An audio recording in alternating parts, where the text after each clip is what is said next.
on arrive au centre. Hein, tout à l'heure, finalement, on a commencé par parler du musée, l'artiste, mais finalement, le centre, c'est l'œuvre.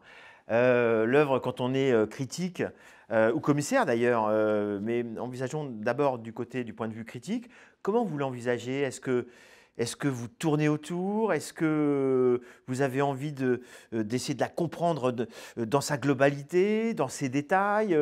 Quand vous l'abordez, que ce soit avec des mots filmés, enregistrés, écrits, est-ce que vous avez envie de la décrire d'abord avant de l'interpréter? Ou est-ce que vous pensez qu'on peut zapper cette part de description dont je ne suis pas sûr?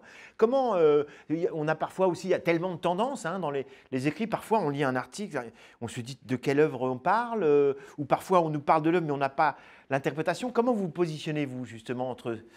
Alors, moi, je reste persuadé que du mot de Duchamp, c'est le regardeur qui fait l'œuvre. Ça, c'est un premier point de départ. Et le deuxième point, c'est à quel moment, quand et dans quelles circonstances on regarde une œuvre. C'est-à-dire que si je suis dans une foire, mon rôle en tant que critique, il est de tout regarder, mais quand il y a des milliers d'œuvres dans une foire, évidemment, je vais avoir un regard photographique. Et que là, c'est mon savoir, ma mémoire, qui va me dire « Ah, tiens, ça c'est une copie de telle et telle chose », parce qu'il y a beaucoup d'œuvres d'art qui sont des copies, des choses à la manière d'eux, etc., et qui ne sont pas intéressantes. Et donc ça, c'est le savoir que j'ai engrangé en ayant vu des milliers d'œuvres dans ma vie. Chaque jour, ne serait-ce que pour le magazine, je dois regarder plus de 300, 400 œuvres par jour. Donc, mon savoir iconographique est considérable. Après, si je m'intéresse particulièrement à une œuvre, et que si je dois en parler dans un texte, hein, ou en parler oralement, évidemment, je vais toujours déjà la décrire. Parce que, encore une fois, quand on regarde une image, eh bien, il faut la décrypter, cette image. Parce que il faut pouvoir voir qu'il y a un clair-obscur, il faut savoir qu'il y a quelque chose au premier plan, qu'il y a quelque chose qui est derrière et qui est caché. Donc, c'est mon rôle à moi d'aller décrire en fait effectivement cette œuvre et après d'aller l'analyser. Donc ça passe toujours de ce principe, en sachant qu'également il y a des œuvres dont il y a une immédiateté évidente. Si je prends la couverture de ce numéro spécial du quotidien de l'art consacré à la foire de Genève qui va avoir lieu là en milieu janvier, bah, c'est une photographie, un chien de Wegman, donc Wegman qui est photographe mondialement connu pour sa mise en scène des chiens. Évidemment, ce chien avec ce manteau rouge, tout de suite, il interpelle, il parle de manière immédiate. Après, on peut avoir un commentaire sur ce que signifie le rapport entre l'homme et l'animal domestique, ce que ça peut signifier de vouloir habiller un animal, etc. etc. Alors, j'aurais pu vous poser la même question sur l'exposition, mais vous avez en partie répondu, notamment sur ce côté un peu photographique de regarder l'ensemble pour plonger. Je voudrais parler d'un autre moment où on est en contact avec l'œuvre, très particulier, j'imagine que vous pratiquez, c'est l'atelier d'artiste, c'est-à-dire là où l'œuvre elle est en train de se faire, là où l'artiste souvent est encore dans le doute.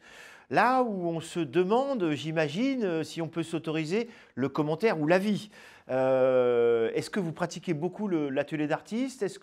Comment vous le faites? Avec quelle bienveillance, j'ai presque envie de dire? Moi, je vais dans énormément d'ateliers d'artistes connus, d'artistes que j'aime, d'artistes que je ne connais pas, d'artistes que je n'aime pas. Aussi.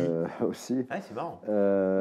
Et donc, évidemment, ça dépend du rapport intime qu'on a avec un artiste. Un artiste que je suis depuis de très nombreuses années, dont je connais très bien le sens de l'œuvre, je peux me permettre d'aller lui donner un avis, d'aller lui dire ah mais j'aime pas cette pièce, elle me dérange par rapport à ton travail, ou je la trouve pas aboutie, et pouvoir engager un dialogue avec lui.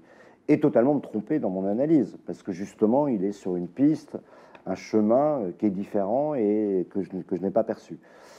Si par contre je suis dans un atelier d'un artiste que je connais mal, évidemment, vu que j'ai une position critique en étant le directeur du plus grand magazine d'art en France, d'ailleurs, je fais une parenthèse, c'est pas par prétention, mais le magazine d'art le plus vendu au monde, alors qu'on est en français, en nombre d'exemplaires, et ce qui montre aussi l'attrait des Français pour l'art, puisque on vend beaucoup plus d'art que le principal magazine d'art aux États-Unis.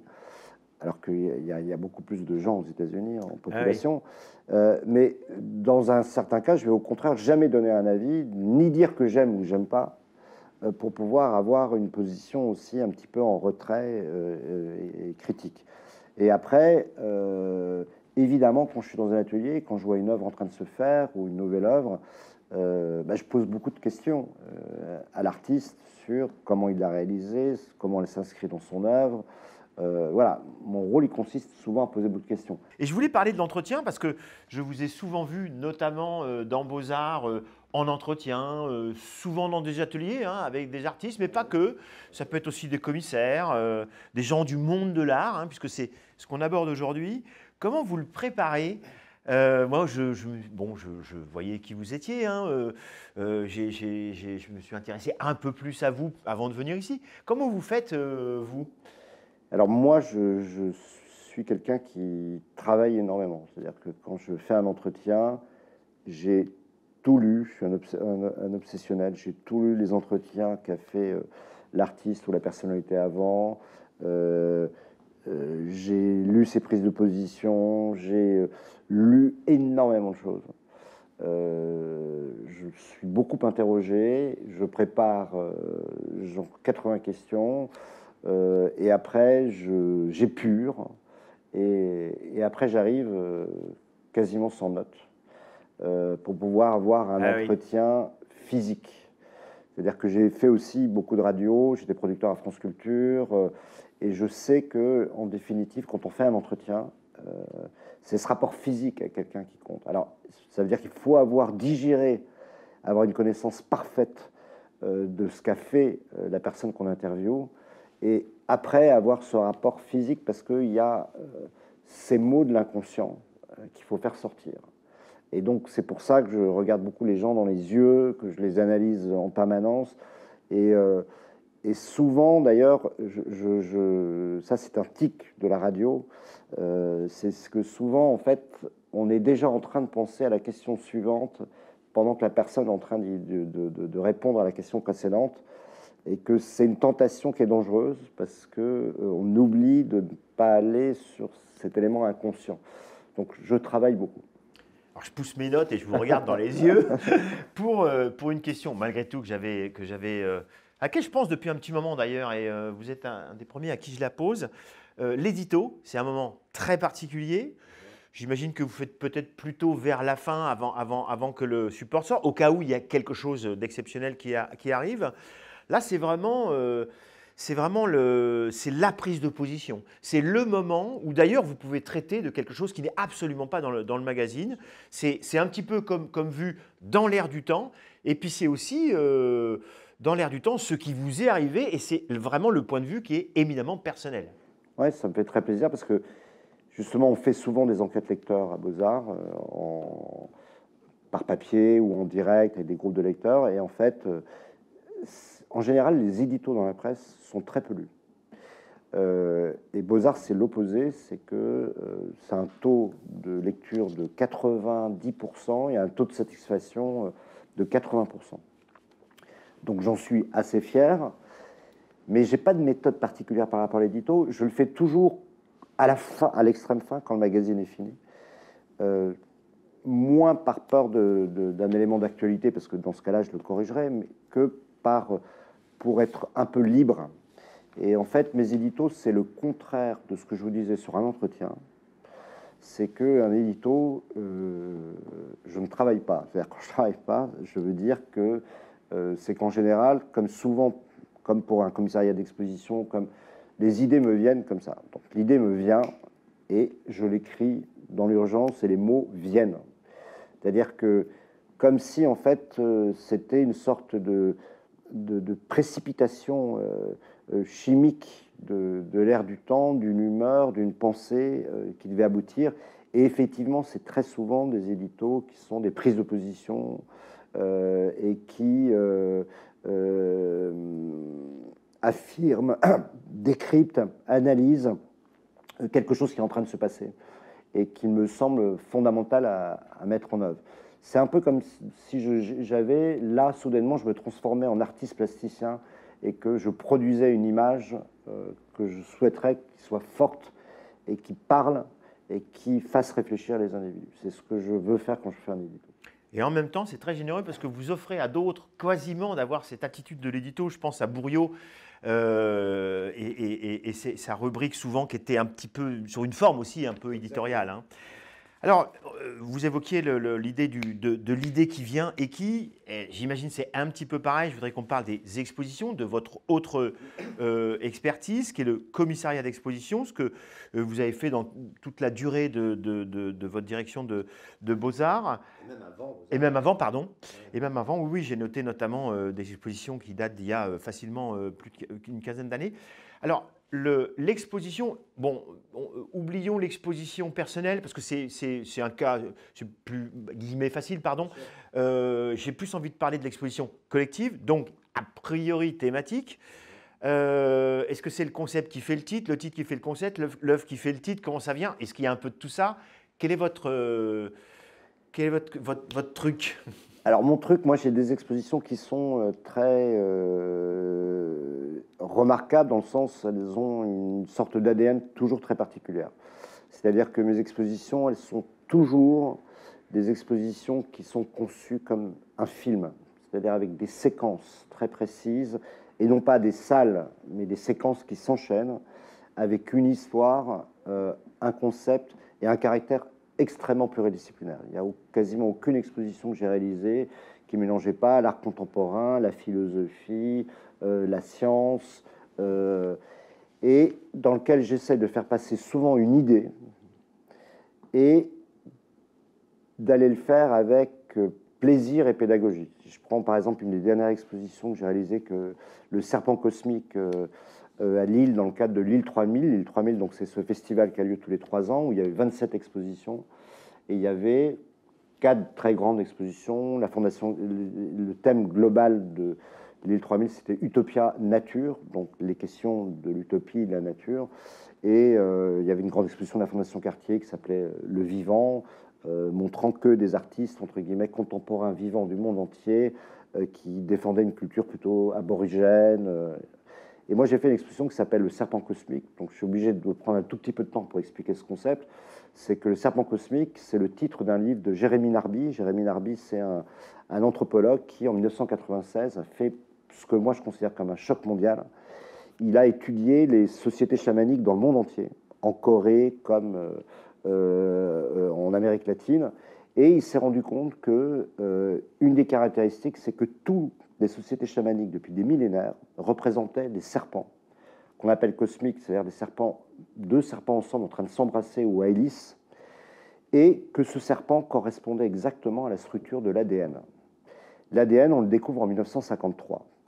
Donc en fait, en partant de ce principe, et y compris on représente ces serpents, y compris même en Sibérie, où le serpent n'existe pas.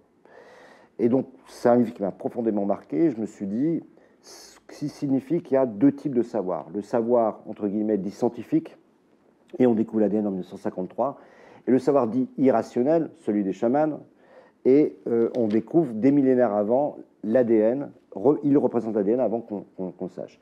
Et donc, j'ai fait une exposition qui, en fait, est conçue vraiment comme un film. Chaque salle avait une musique particulière faite avec des grands musiciens. Chaque salle était comme un espace, comme une séquence de film avec une atmosphère radicalement très différente, et où j'ai montré des œuvres d'artistes qui étaient nourris par le vivant. Le vivant, c'est-à-dire le végétal, l'animal. Donc, soudainement, des œuvres qui étaient des êtres hybrides. Par exemple, il y a une œuvre d'une artiste qui représentait l'équivalent des 3 grâces, mais avec des têtes de cochon et des mamelles de cochon, et qui regardaient avec beauté pour dire que eux, animal, avaient aussi cette beauté, cette grâce qu'on attribue normalement qu'à l'animal humain.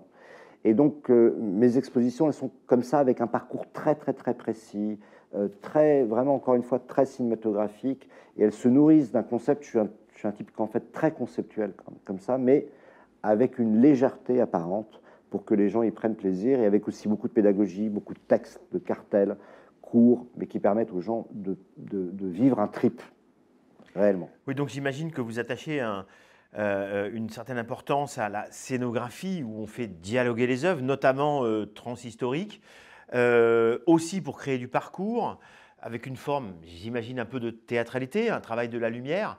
La scénographie, c'est quelque chose que vous envisagez assez tôt ou que vous acceptez de voir aussi quand les œuvres sont là? Parce que c'est difficile de faire de la scénographie sur le papier. Non, non, non, moi je pense mes expositions comme, encore une fois, comme des séquences de films. Donc j'ai une image très visuelle de mes expositions. Ok. Euh, et aussi la scénographie est un élément, entre guillemets, c'est les pierres angulaires du bâtiment éphémère que je construis. Je prends un autre exemple d'une autre exposition qui s'appelait Tu dois changer ta vie, inspiré d'un livre du philosophe Peter Sloterdijk. Et, eh bien, en fait, il y avait deux entrées possibles dans cette exposition. Et chacun devait choisir son entrée, l'entrée A ou l'entrée B. Et les gens ne voyaient pas la même exposition. Donc ça crée une frustration, mais c'est aussi l'idée de tu dois changer ta vie. Et donc évidemment, pour ça, j'avais une scénographie très précise. Donc en fait, j'ai toujours fait des expositions très scénographiées. Et je crois que j'ai commencé à faire mes premières expositions quand j'avais 13 ou 14 ans, où en colonie de vacances, j'organisais des expositions en tirant des tissus dans les bois, en mettant des bougies la nuit pour faire des ombres. Donc j'ai toujours eu ce côté très de vision de ce qu'était une expo et de quelque chose qui était à vivre et pas à regarder. C'est-à-dire, pour moi, on ne regarde pas une expérience. On vit une expérience. C'est pour ça que je mélange le son, l'image, le texte, le silence, la surprise, la transformation d'espace, qu'on peut passer d'un espace minuscule à un espace très grand. Dans le Sapin Cosmique, j'avais demandé aux organisateurs qui m'avaient traité de fou de mettre un seul enterrement en miroir. Et on me disait, mais non, mais les filles qui vont arriver en jupe vont se plaindre et tout, mais non, elles vont être au courant. Donc j'essaye tout le temps aussi d'emmener les gens dans un autre univers.